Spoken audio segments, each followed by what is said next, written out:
Hello friends. अब income tax return for the assessment 24-25 जानी start हो गई हैं। काफी लोग अपने रिटर्न अपने आप फाइल कर रहे हैं, काफी कंसल्टेंट के थ्रू करा रहे हैं।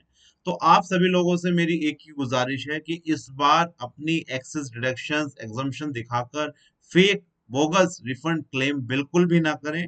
इस बार इनकम टैक्स हो सकता है कोई स्ट्रिक्ट एक्शन आपके खिलाफ ले ले। इस बार 133(6) का नोटिस ना देकर डायरेक्ट पेनल्टी का आपके ऊपर नोटिस दे दे। तो इस तरह की बिल्कुल भी गलती ना करें। इसे डिटेल में हम समझने वाले हैं, तो बिना देरी करे दोस्तों स्टार्ट करते हैं आज की वीडियो।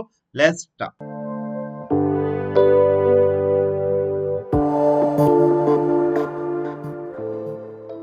सबसे पहले मैं बताता हूँ रिफंड होता क्या है, then we will discuss about the fake refund. देखिए, रिफंड बेसिकली क्या है, बहुत ही कॉमन सी चीज है।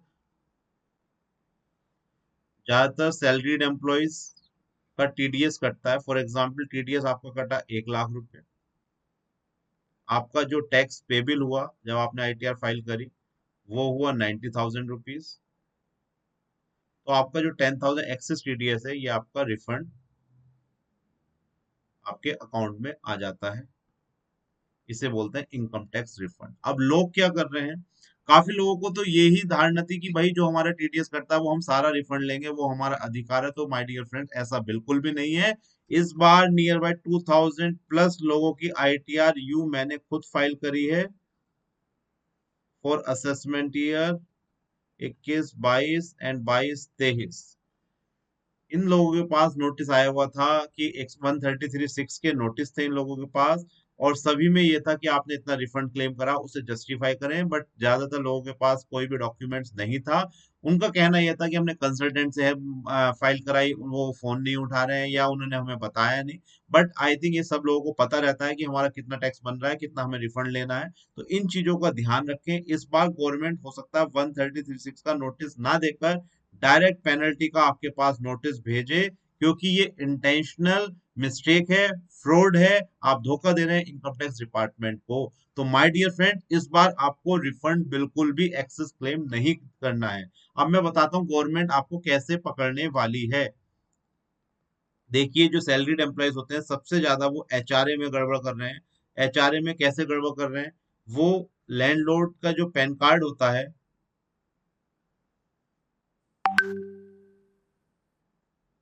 उसकी जगह अपनी फैमिली मेंबर्स या रिलेटिव या फ्रेंड का पैन कार्ड दे रहे हैं। अब गवर्नमेंट इस चीज को भी ट्रेस कर रही है। कैसे ट्रेस करेगी? गवर्नमेंट जो आप पैन नंबर देंगे,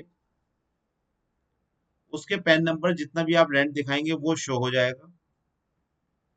उस रेंट की जस्टिफिकेशन के लिए गवर्नमेंट हाउस और उसकी लोकेशन चेक कर सकती है, और आपकी जो भी लोकेशन थी उन दोनों को मैच कर सकती है। और जो ये पेन दिया था, इन भाई साहब ने अपनी आईटीआर में ये रेंटल इनकम शो करी है या नहीं करी, इस चीज को भी पकड़ने वाली है। और एक और चीज that is very very important, कोई पर्सन एक स्मॉल सिटी में रह रहे हैं जहां का एवरेज रेंट, मतलब बढ़िया से बढ़िया घर का 15,000 है, और उन्होंने अपना रेंट 45,000 दिखा रखा है, तो ये चीज भी पकड़ में आ सकती है। क्योंकि गवर्नमेंट को पता चल गया है कि सैलरीड एम्प्लॉयज यहाँ पर गड़बड़ कर सकते हैं। तो गवर्नमेंट आपका रिफंड इतनी आसानी से नहीं देगी। जैसे आप रिफंड की एप्लीकेशन आईटीआर फाइल करेंगे, तो हो सकता है वो आईटीआर प्रोसेस होने से पहले एक यहाँ पर एक बॉक्स दे दे ई प्रोसीडिंग में जाके कि आप अपने डॉक्यूमेंट्स अपलोड करिए और साइन करके दीजिए कि सारे डॉक्यूमेंट सही हैं, तो हम वेरीफाई करने के बाद ही आपका रिफंड प्रोसेस करेंगे।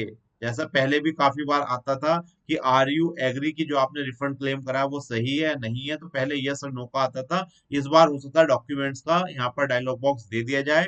मैं लास्ट ईयर भी सोच रहा, बट लास्ट ईयर नहीं दिया था। इस बार आई थिंक ये हो सकता है कि आप अगर ज्यादा रिफंड क्लेम करते हैं, यानी हर एक केस में आएगा। मोस्ट प्रोबेबली इसका एक सिनेरियो ये हो सकता है, जैसे 25,000 रुपीज और इससे ज्यादा वाले रिफंड, या 50,000 और उससे ज्यादा वाले रिफंड। तो यहाँ पर गवर्नमेंट ये वाला चेक लगा सकती है। अब आप ये मत सोचिए कि हम 10,000 क्लेम कर लेंगे। आपको एक्सेस रिफंड क्लेम नहीं करना है, क्योंकि इसमें काफी बार ये होता है, जैसे आप दो लोग हैं, किसी का एक का रिफंड आ गया, दूसरे का नहीं, दूसरा बंदा आपकी कंप्लेन कर सकता है, तो भी आपकी इनकम टैक्स डिपार्टमेंट में इंफॉर्मेशन पहुंच सकती है। दूसरी सबसे ज्यादा गड़बड़ कहाँ पकड़ रहे हैं लोग, इंटरेस्ट दिखा देते हैं हाउसिंग लोन का, और उन्होंने हाउस ले ही नहीं रखा होता, तो वो आपसे बैंक का स्टेटमेंट सर्टिफिकेट यहाँ पर डिमांड कर सकते हैं। और एक और चीज जो काफी लोग इग्नोर कर रहे हैं, अपनी शेयर्स की इनकम नहीं दिखा रहे हैं, और ये वाली इनकम जो है आपकी एआईएस में, टीआईएस में आ रही है, रिफ्लेक्ट हो रही है, बट आप नहीं दिखा रहे हैं, और आपने रिटर्न एज इट इज भर दी, क्योंकि सैलरी एम्प्लॉय क्या होता है, जो प्रीफिल डाटा होता है उसके भी आप पर रिटर्न अपनी फाइल कर देता है, और शेयर्स वाली इनकम को दिखाना भूल जाता है। अगर शॉर्ट टर्म कैपिटल में 15% टैक्स लगता है, लॉन्ग टर्म है तो 10% आफ्टर 1 लाख। तो इन चीजों का भी आपको ध्यान रखना है, डिविडेंड इनकम को भी लेना नहीं भूलना है। तो लोग रिफंड कैसे लेते हैं, या तो डिडक्शन एग्जम्पशन ज्यादा दिखा देते हैं, या अपनी इनकम कम कर देते हैं। और एक और चल रहा है डोनेशन।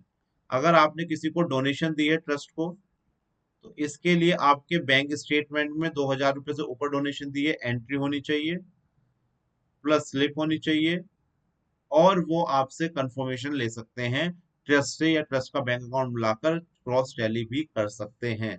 और अपनी इनकम कोई सी भी आपको हाइड नहीं करनी है, छुपानी नहीं है।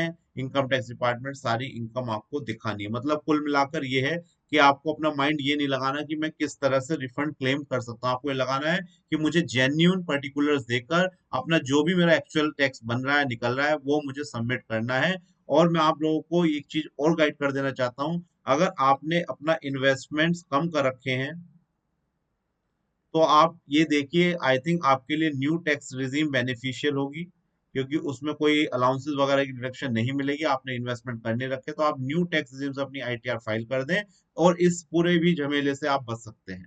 बट अगर आपने डिडक्शंस कर रखी है और आपने देखा कि मेरे लिए ओल्ड टैक्स रिजीम बेनिफिशियल है, तो उतनी ही डिडक्शंस क्लेम आप क्लेम करें जितने आपके पास डॉक्यूमेंट्स हैं, पेपर्स हैं, सो दैट फ्यूचर में कोई भी नोटिस ना आए।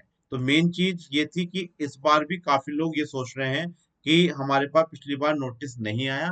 पिछली बार गवर्नमेंट ने सिलेक्टेड लोगों को नोटिस दिए थे, बट इस बार मुझे ये लगता है कि जो भी लोग रिफंड क्लेम करेंगे, उनके लिए वो रिफंड प्रोसेस करने से पहले कुछ ना कुछ क्वेश्चनायर या कुछ ना कुछ डॉक्यूमेंट्स वो मांग सकते हैं, उसके बाद ही आपका रिफंड प्रोसेस होगा। तो माय डियर फ्रेंड्स, इस बार आपको गाइड करना चाहूंगा, एडवाइस देना चाहूंगा कि अपना कोई भी रिफंड गलत तरह से क्लेम ना करें। चाहे आप आईटीआर अपनी खुद कराएं या कंसल्टेंट के थ्रू कराएं। काफी कंसल्टेंट ये कहते हैं कि हम आपका रिफंड करा देंगे, आप हमें 10% दे देना। वो तो अपना 10% लेकर घर बैठ जाएंगे, बट आपको फ्यूचर में प्रॉब्लम आ सकती है। तो अपनी रिटर्न एक्चुअल जो भी आपके पर्टिकुलर्स हैं, उसी के बिहाफ पर अपनी आईटीआर फाइल करें, और जितनी भी मुश्किलें आनी है, नोटिस आने हैं, उनसे आप बच सकते हैं अभी से। तो इस लालच के चक्कर में बिल्कुल भी ना पड़े। तो माय डियर फ्रेंड्स, ये थी एक बहुत ही ज्यादा इंपॉर्टेंट और बेनिफिशियल वीडियो, क्योंकि काफी लोग गलती कर रहे हैं, अभी भी फेक रिफंड क्लेम कर रहे हैं। तो मैं नहीं चाहता आप लोगों के साथ कोई फ्यूचर में प्रॉब्लम आए, और जितना आपने रिफंड लिया उससे ज्यादा आपको पेमेंट करना पड़े, और इंसल्ट का सामना करना पड़े। तो ये वीडियो अपने दोस्तों के साथ, रिलेटिव्स के साथ शेयर करें। जो लोग आपसे कह रहे हैं कि भाई कुछ भी नहीं होता, तो आप उनसे ये वाली वीडियो जरूर शेयर करें। मैंने पहले भी इस पे फेक रिफंड पे वीडियो बनाई थी कि जम्मू एंड कश्मीर में काफी लोग पकड़े गए, बेंगलोर में काफी लोग पकड़े गए। उस वीडियो को भी आप उनके साथ साझा कर सकते हैं। हो सकता है आपको पिछली बार नोटिस ना आया हो, बट ये नहीं कि आप हर एक बार बच जाएंगे। इस बार हो सकता है फंस जाएं, क्योंकि गवर्नमेंट ने अपने सिस्टम में काफी ज्यादा चेंजेस करे हैं। तो आप इन सब चीजों का ध्यान रखें। तो ये थी एक छोटी सी video. Thank you for watching this video. हम मिलेंगे next video my dear friends. Bye bye, नमस्कार, धन्यवाद।